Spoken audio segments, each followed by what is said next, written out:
अस्सलाम वालेकुम दोस्तों, जहाँ रहें खुश रहें। आज भी एक जिन की कहानी लेकर आए हैं, सच्ची कहानी। मलिक मोहम्मद आरिफ आवान लिखते हैं कि चंद साल पहले की बात है। मैं और मेरे एक साथी प्राइमरी स्कूल में इकट्ठे सर्विस करते थे। आपस में बहुत ज़्यादा गहरे ताल्लुकात थे, एक दूसरे के घर आना जाना था। हमारा इलाका पहाड़ी है और ज़्यादा पैदल ही सफ़र किया जाता है। एक दिन स्कूल से छुट्टी करने के बाद वापस आ रहे थे कि एक जगह बैठकर आराम करने लगे कि अचानक मेरे साथी की ज़बान बंद हो गई।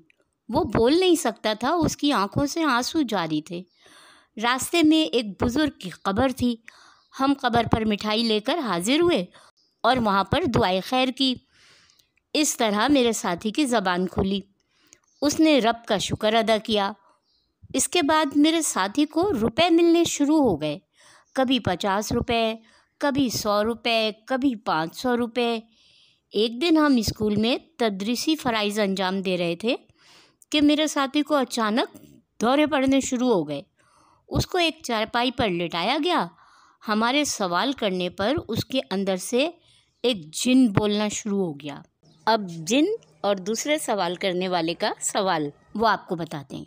आप कौन हैं? मैं एक जिन हूँ। ये अजीबुल फितरत शख्स देखा था, इसलिए मैं इसके साथ आया हूँ। आप इस शख्स को छोड़ दें। अगर ये ठीक रहा तो मैं इसको हर तरह से फ़ायदा पहुँचाऊँगा, वरना इसको तकलीफ़ दूँगा। आपकी रिहाइश किस जगह पर है? मेरा नाम कारी अब्दुल हकीम है। मैं गोलड़ा शरीफ में रहता हूँ। वहाँ पर जिन बच्चों की तदरीस करता हूँ। मुझे 4 ज़बानों पर अबूर हासिल है, उर्दू, अंग्रेज़ी, अरबी, फ़ारसी। उसके बाद मेरे साथी को कभी कभार दौरे पड़ते।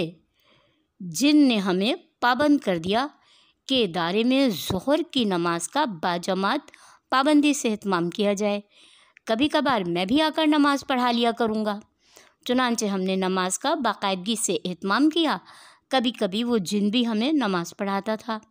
एक दिन जिन ने हमें दावत दी कि आप गोलड़ा शरीफ आएँ। मैं और मेरे साथी ने गोलड़ा शरीफ जाने का प्रोग्राम बनाया। यहाँ से बजरिया बस रावलपिंडी गए। राजा बाज़ार से गोलड़ा शरीफ की गाड़ी पर बैठे तो मेरे साथी को फिर से दौरा पड़ गया। दोपहर 11 बजे गोलड़ा शरीफ पहुँचे। कव्वाली शुरू थी। हम भी कव्वाली की महफ़िल में बैठ गए। मेरा साथी लगातार कव्वालों पर रुपए बरसा रहा था। जब कव्वाली की महफ़िल ख़त्म हुई, खाने का वक्त था। बाकी लोगों ने नीचे बैठकर खाना खाया। एक बुज़ुर्ग हमारे पास आए। उन्होंने हमें बड़ी इज़्ज़त दी।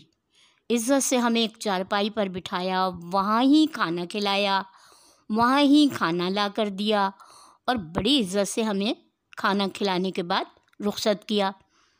चंद दिन बाद मेरे साथी को फिर तकलीफ़ हुई तो उस जिन ने कहा कि जिस बुज़ुर्ग ने आपको खाना खिलाया था वो मैं ही था।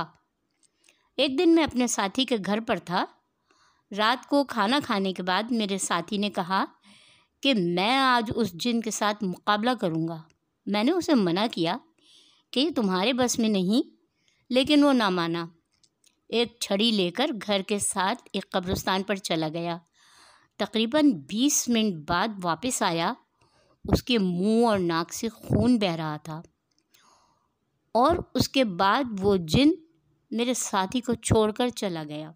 तो दोस्तों, कैसी लगी ये सच्ची कहानी? दोस्तों, आप लोग अपनी राय का इजहार तो किया कीजिए। आपको कहानियाँ कैसी लग रही हैं, ताकि हमें पता चले कि हम जो ये कोशिश कर रहे हैं आप लोगों के लिए, ये इसको मज़ीद जारी रखें।